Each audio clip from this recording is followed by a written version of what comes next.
Hello, আসসালামু আলাইকুম সবাইকে। আসসালামু আলাইকুম, সবাইকে ভালো আছেন? তাহামি মোরল বরকা থেকে বলছি।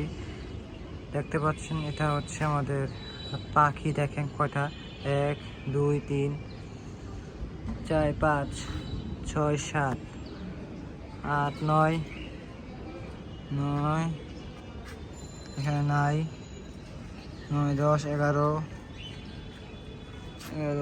12 13 14 15 16 17 18 19 20 21 22 23 24 25টা আর নাই। সবাই বলবেন যে পাখিগুলো অনেক সুন্দর কি